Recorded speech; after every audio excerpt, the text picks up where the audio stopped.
ध्यान क्रिया में सबसे कठिन कार्य यही है जिसकी अधिकांश साधक शिकायत करते रहते हैं और उपाय पूछते रहते हैं। जय गुरुदेव। मित्रों, आज का विषय हमारा है कि जब साधक ध्यान साधना करता है तो उसका मन बार बार यानी ध्येय बिंदु पर, जिस पर ध्यान लगाते हैं, वहाँ ना रुककर इधर उधर क्यों भागने लगता है। इस शरीर में सबसे ज़्यादा चंचल मन ही है।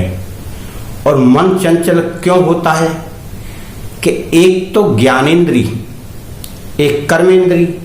तो कर्मेंद्रियों में हमारी आँख और कान इस मन का बहुत बड़ा साथ देती हैं।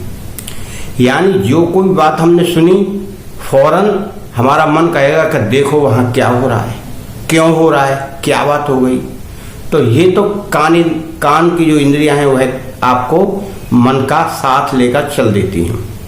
दूसरी क्या है, आँख। आँख जो भी चीज़ देखती है, चाहे सुनाई ना पड़े, परंतु उसके विषय में भी मन भागने लगता है।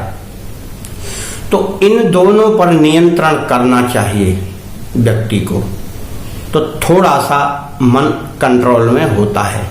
अन्यथा यह उसके साथ चलेगा, भागेगा, दौड़ेगा। परंतु हमें जो साधना करनी है या जिस अपनी इष्ट देव की, गुरुदेव की या कोई बिंदु की, तो उस पर रुकने के लिए हमें इन दो चीज़ों का ध्यान नहीं करना है।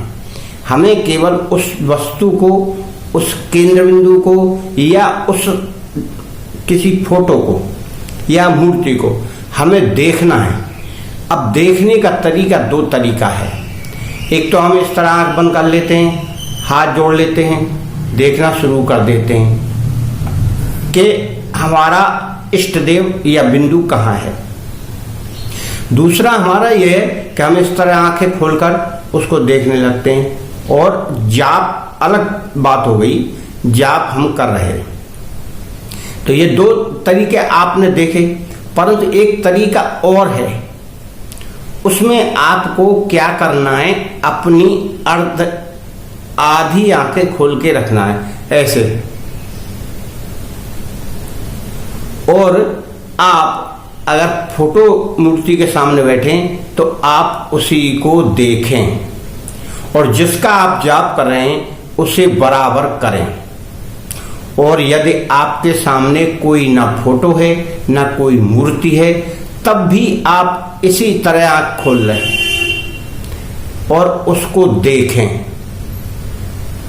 उसका चित्र बना लें कि हमारे इष्ट देव की, हमारे गुरुदेव की, हमारे बिंदु की ऐसी आकृति है। फिर उसे देखते हुए मंत्र का जाप करें। ध्यान लगाने के लिए यह बहुत जरूरी है कि आपको बार बार मन को रोकना है।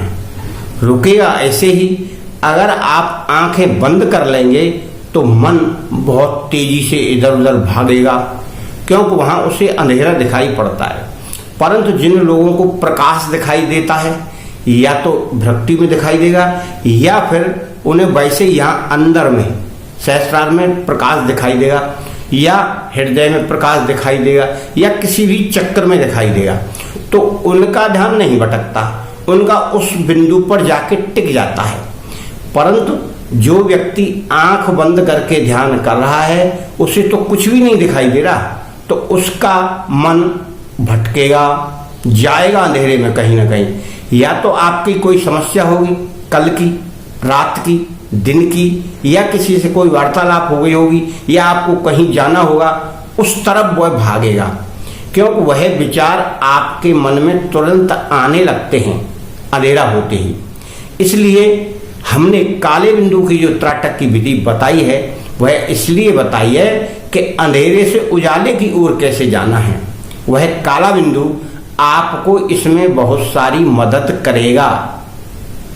अब ध्यान करने वाले अधिकांश लोग ऐसे नहाए धोए और ऐसे बैठ जाते हैं। थोड़ा पूजा पाठ करके मान लीजिए बैठ गए ध्यान करने के लिए, जाप करने के लिए, परंतु यह नहीं करना चाहिए खास तौर से नए साधकों को पहले थोड़ा प्राणायाम कर लेना चाहिए। और प्राणायाम की क्रिया हम पहले बता चुके हैं और थोड़ा यहाँ भी बता दें। प्राणायाम के लिए ये है, ऐसे मुंह करें और सांस खींचें, सांस को अंदर रोकें, फिर अंदर रोकने के बाद नाक से सांस को छोड़ें, फिर नाक से सांस को लें, अंदर रोकें और फिर छोड़ें। यानी जैसे अंदर रोकना है वैसे ही बाहर रोकना है। तो इस तरह 3 बार आपको सांस लेना है, 3 बार छोड़ना है। मगर अंदर बाहर रोकने की क्रिया आपको उतनी देर करनी है जितनी देर आपका मन चाहे। यानी आपको परेशानी सी होने लगे उससे पहले ही आप सांस ले लें या सांस को छोड़ दें। उसको जबरदस्ती ना तो अंदर रोके रखें और ना जबरदस्ती उसे बाहर रोके रखें।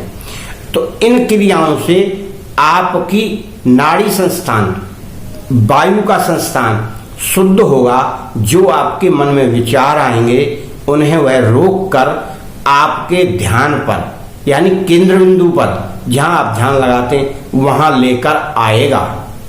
इस क्रिया को आप 1-2 दिन करके देखेंगे तो स्वयं आपको यह ध्यान की क्रिया बहुत सरल लगने लगेगी और आप सोचोगे कि यह क्रिया अच्छी है, ठीक है। मगर ध्यान लगाने वाले लोग ऐसे ही लगा देते हैं, ध्यान भटक भी जाता है, जाप भी चलता रहता है, परंतु उन्हें बात वही आ जाती है कि आज तो भाई ध्यान लगा नहीं, घूम गए। दूसरी बात यह है कि आपको जहां तक हो सके शांति के स्थान पर ध्यान करने का कार्य करना चाहिए। अगर वहां कोलाहल मचेगा, कोई आवाज आएगी, चाहे किसी भी की हो, चाहे किसी बच्चे की हो, चाहे किसी कुत्ते की हो, चाहे और घर गृहस्थी की आवाज हो, पंखे की हो, कूलर की हो, तो उस जगह पर आप बैठेंगे तो आपका ध्यान जरूर इधर से उधर जाएगा। आप अपने ध्यान को केंद्रित करने के लिए और ध्यान लगाने के लिए इन बातों का विशेष ध्यान रख के ध्यान करेंगे तो आपका ध्यान धीरे धीरे वहां लगने लगेगा जहां आप अपने इष्ट देव पर या ध्येय पर, केंद्र बिंदु पर लगा रहे हैं। आपको ध्यान लगाने की इस क्रिया को सीखना होगा धीरे धीरे। अगर आप किसी दूसरे को देख के कर रहे हैं तो कुछ भी समझ में नहीं आएगा। मेरे प्यारे मित्रों, यह एक आसान सी विधि है, परंतु हम करते नहीं है। जल्दीबाजी में आंख बंद की, माला जाप शुरू किया और जाप शुरू कर दिया, उसके बाद बीच में ध्यान भटक जाता है कोई समस्या के कारण या कोई ऐसी घटना है या कहीं जाना है, ये हमको बाधित कर देते हैं। आप इन क्रियाओं को करें और अपने जीवन को उन्नत बनाएं। मेरी शुभकामना।